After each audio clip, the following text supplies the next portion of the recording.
What's up? I'm Andy Grammer, and I'm on rockforevermagazine.com. Hey guys, it's Tori from Rock Forever Magazine, and I am here right now with the one and only Andy Grammer. What's going on? How's it going today? Fantastic. It's a good day. Yeah, getting pumped for the show in Orlando tonight. Checking out Disney World, please. I know. You know, we just rolled in tonight. We played in Clearwater last night, but I love playing in Orlando. I really do. Well, we're excited you're back. Yeah, it's good to be here. Yeah, and we are going to start with a few finish a sentence, just a few fun ones for Finish a you. sentence? Okay. Yes, so you finish a sentence. Okay. It's pretty basic. Now, your go-to dance move is? Two-step. Two-step? Would you like to demonstrate for us? I'm going to do it tonight. It's just kind of a simple, just pop it off like this. Yes. Don't get too crazy. Keep it chill. Keep it contained, yeah. There you go. And now you're the most starstruck when you met? Sarah Bareilles for some reason. I don't even know why. Yeah. How'd you meet her? I've met her a couple times. Yeah? Yeah. Awesome. Now, the craziest rumor you've read about yourself is? Internet's a crazy place. Yeah, someone said that someone just asked me in an interview something ridiculous. What was it? It was like, so we heard you got your start waiting tables, and I was like, I've never done that, but thanks. Oh. Sure. Like just singing in the middle of waiting tables, and at I think it's like a Cuban restaurant or something. It's like, so you got your start at a Cuban restaurant waiting tables. I was like, nope. I really want to know where they found that. Maybe there's another Andy Grammer out there that got discovered that way. Yeah. I have no clue. Yeah. And last one, the highlight of your career so far was when? You've had some really good moments. I know. So what's the top? This might sound cheesy, but the album that I'm about to put out that people haven't heard yet. Well, now you're hinting. I know. I honestly think it's really good. I'm super excited about it. So we're going to talk about it in a few minutes. Okay. So we're going to get back to that. But we got a fan question here from Matthew asking, when did you first decide to pursue a career in music? Now that we know it was not waiting tables. Well, it was at this Cuban restaurant. And for me, I really decided to do it probably in college. I knew when I got my guitar at 16, I started writing songs and stuff. But I really decided when I moved out to California and started performing on the street. That's what I wanted to do. Yeah, and so for anybody who hasn't heard your music yet, which must be impossible considering your music's all over the radio right now. Very possible. Can't even deny it. Okay. But in case there's that one person living under a rock, what's the number one thing you want them to know about you and your music? Ooh. What do I want you to know about music? I just try to write honest music. Hopefully that's good. If you like the way that sounds. Yeah, honest music. So what honest music? What does that mean to you? Like, what kind of stuff are you writing about? Something that has to do with the fabric of life, whether it doesn't have to be positive. It could be a breakup, but something about it that's right. The analogy that I use is when Newton found that gravity was gravity and he wrote it out. Everybody's like, totally, gravity, that happens to me all the time. You know what I'm saying? Right. So I think a good song does that in some way. Yeah, that actually makes sense. Yeah. And I've never heard anybody compare it to gravity. Sure. So thank you for that. No problem. And speaking of honest music, your single Back Home is out now. Yeah. What was the musical and lyrical inspiration behind that track? Yeah, I just really missed my friends. I'd been gone for 3 years touring this record, which was the first record, which was awesome and unbelievable and so blessed to have any success at all.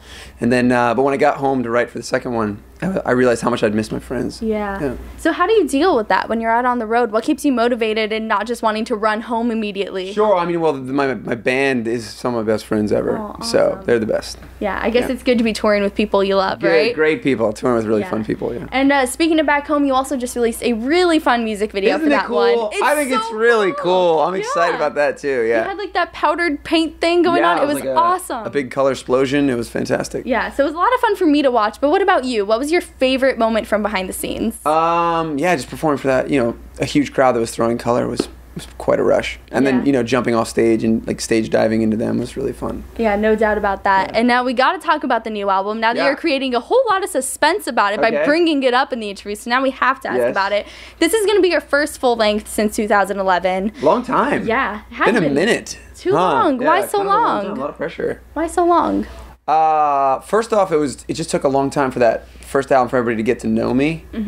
So we toured it a ton, and then when I finally got home, it took me about a year and change to write it, write the second one, and I think the first album was kind of like a really nice conversation with someone that you just met that you really enjoyed. It was fantastic. Oh my God, what's up? Nice to meet you. And the second album's a good conversation between best friends. I think it's a little bit more in depth. Okay. Yeah. So is that how your mindset was different during the recording process? Was it just you were trying to make it more personal? Yeah, a little more was it personal, different? a little more vulnerable. The stuff that I'm into right now is like, all right, what makes you uncomfortable, vulnerable about yourself? Write a song about that. Yeah. And and what came out was really, really cool. Yeah. Because some of my favorite artists, I feel like what I like most about them is when they do that, when they get super vulnerable. Like whether it's Macklemore, whether it's parts of a Drake song, or certain things, like when they're really just bearing themselves, then I really enjoy it. So I try to do that. Must be a really scary thing, though, Super to scary. share that much about yourself to really a bunch of strangers. Yeah. So did you ever second guess yourself or start thinking about what other people were gonna think? Okay, so it's totally scary, but it's also super exhilarating to write something so to share something, be really nervous about it, and then just be like, but if I think it's good, I'm going for it. I don't care. Yeah. So I guess it'll be worth the risk, huh? Yeah, hopefully. Are you guys sticking around tonight? We're gonna play a bunch of new songs tonight. It should be really good. So anybody who comes to any of the upcoming shows, they're gonna hear new music? Yeah, we're pretty much going hint. like old song, new song, old song, new song, old song, new song. Oh, that's awesome. And so is there a release date or a time span when you want to August release 5th. it? August 5th. August 5th. Magazines or novels. August 5th. Oh, that's going to be so awesome. And it's soon, not Coming too long soon. from No, now. no, This is awesome. crazy. It's exciting. And, your single, Keep Your Head Up, was just all over the radio, stuck in my head for weeks on end. Yeah. And it brought a lot of success to your career. A lot of people found out about your name through that song. Sure. So having gone through that experience, how did your perspective of the music industry change? Just really grateful to have one that went that high. I know there's an element of it just being a great song, and then there's another element of just like luck, because I'm around a lot of incredible musicians all the time. Yeah. And so to have one that went that high was pretty special. Yeah, so hopefully the next album will have another hit like that, right? Yeah, totally. Yeah? Exactly. And you are on this tour right now, which I assume is going good so far? Fantastic. Yeah? It's been really good every night. Good to hear. Well, what has been your most memorable fan experience thus far? Most memorable? Craziest? Somebody just gave me, in my meet and greet, a Taco Bell gift card. Of course. It's pretty awesome. So you got to go get yourself some Taco Bell breakfast now. We'll be heading there later this evening. Yes, is my guess. awesome. Yeah. This evening, so you're not going to get yourself a waffle taco. Well, I feel like I shouldn't even be talking yet? to you now. No. I haven't tried it either. Oh, this is so But I'm not sad. What are we opposed to doing it. right now? Yeah, I know. Well, what are your plans for right after this tour? What's coming up after this? This ends. We're probably gonna do another tour in the fall. Possibly head over to Australia. We heard the single's doing pretty good over there. Oh, good to Sounds hear. exciting. Yeah. What are you most excited to experience in Australia? I've been to Anything you wanna Australia sightsee? before. Oh man, I love Australia. Yeah, I want to go tour there bad. Okay. Yeah. And anybody who wants to follow you on Twitter, Facebook, all your socials? Yeah, just add Andy Grammer. Andy Grammer on Facebook. Andy Grammer on Instagram. All that stuff. Yeah. Got to keep it simple, I suppose. Keep it simple, totally. Well, thank you so much for hanging out. This has been love you, dear. Thanks for having awesome. me. Yeah, absolutely. Can't wait for the show tonight to hear those new songs. Yeah. Everybody watching, get ready for his new album coming in August. Subscribe to our channel for more interviews, and I'll see you next time. Bye.